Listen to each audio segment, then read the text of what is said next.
రాధాస్వామి మత స్థాపకులు స్వామీజీ మహారాజ్ గారు అవతరించిన శుభదినం ఈరోజు.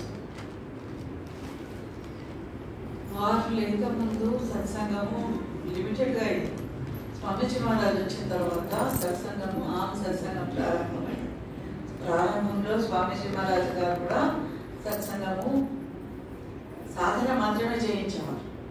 సత్సంగం కొంచెం మంది కూర్చుంటే వాళ్ళు అడిగిన సందేహాలకు సమాధానం చెప్పేవారు.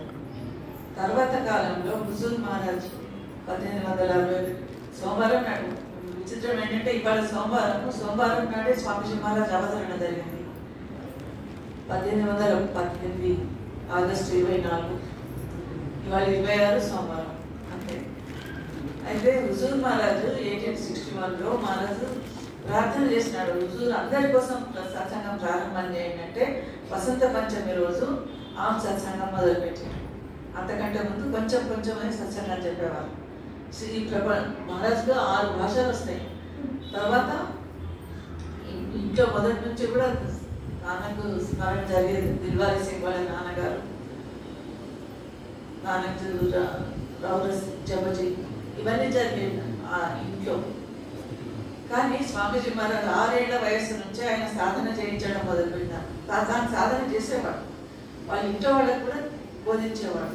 ఆ రకంగా స్వామీజీ మహారాజ్ స్థాపించిన ఈ రోజు, అవతరించిన ఈ రోజు ఎంతో శుభదినం. ఎందుకు అవతరణ, మహారాజ్ అవతరణ ఎందుకు జరిగింది? దుఃఖ జీవులను ఉద్ధరించడానికి. పరంతేజీ మహారాజ్ను దత్తాత్రేయులది అంటాడు, దుఃఖీ జీవుకు అంకులగా కర్లే జాగృతి దేశం. దుఃఖీ జీవులు అంటే ఈ రోగాలు వచ్చి, క్యాన్సర్ వచ్చి, ఏవో బాధలు వచ్చిన వాడి దుఃఖ జీవులు కాదు. ఎవరైతే మన సొంత ఇంటికి పోదాము, మన నిజ గృహానికి చేరుకుందాము అని కోరుకుంటారో అటువంటి వారే దుఃఖ జీవులు. అటువంటి వారిని తరింపజేయమని మహారాజ్ ఉపదేశం, భరద్వాజ మహారాజ్. దుఃఖ జీవులు అంటే ఈ ప్రపంచంలో అన్నీ ఉన్నాయి. ఉదాహరణకు ఒక చెరసాల లోపల ఎందరో ఖైదీలు ఉన్నారు. ఏదో తప్పు చేసినారు, జైలుఖానాలో ఉన్నారు, బందీఖానాలో ఉన్నప్పుడు ఎండాకాలం వస్తుంది. ఎండాకాలంలో జైల్లో ఉన్న వాళ్లకు ఫ్రిడ్జ్ నీళ్ళ ఏదో ఏ నీళ్ళు లేవు, ఏదో కష్టంగా గడుపుతున్నారు. అయ్యో ఇంత ఎండలో ఈ నీళ్లు తాగలేకపోతున్నాం అనుకున్న స్థితిలో ఎవరో ఒక దయాద్ర హృదయుడు వస్తాడు.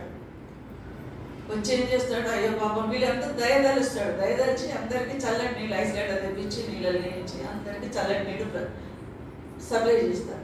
చాలా సంతోషపడతారు. అబ్బా ఎంత బాగుంది, ఈ ఎండాకాలం అంతా చల్లటి నీళ్ళు మనం తాగగలుగుతున్నామని సంతోషపడతారు. తర్వాత ఇంకా కొంతకాలానికి ఇంకో శ్రీమంతుడు వస్తాడు. వచ్చి ఆయన ఏం చేస్తాడు, వీడు పాపం రోజు ఈ ఉడికి ఉడకని మెతుకులు, ఈ పప్పుచారు ఏదో తింటున్నారు, బతుకుతున్నారు. ఈ జైల్లో ఉన్న వాళ్ళందరికీ నేను రోజు మృష్టాన్న భోజనాలు, పక్వాన్నాలు వడ్డించమని చెప్తాను. దానికి తగినంత డబ్బు అమౌంట్ సమకూర్చి వెళ్ళిపోతాడు. రోజు వాళ్ళకు ఆయన డబ్బు ఇచ్చిన తర్వాత వీళ్ళకి ఈ జైలుకి ఏం పోయింది, మాదేం పోయింది, ఆయన ఇచ్చినాడు కదా అని సప్లై చేస్తుంటారు. చాలా సంతోషంగా తింటారు. ఎంత సంతోషపడుతున్నామని తృప్తిగా ఉంటారు.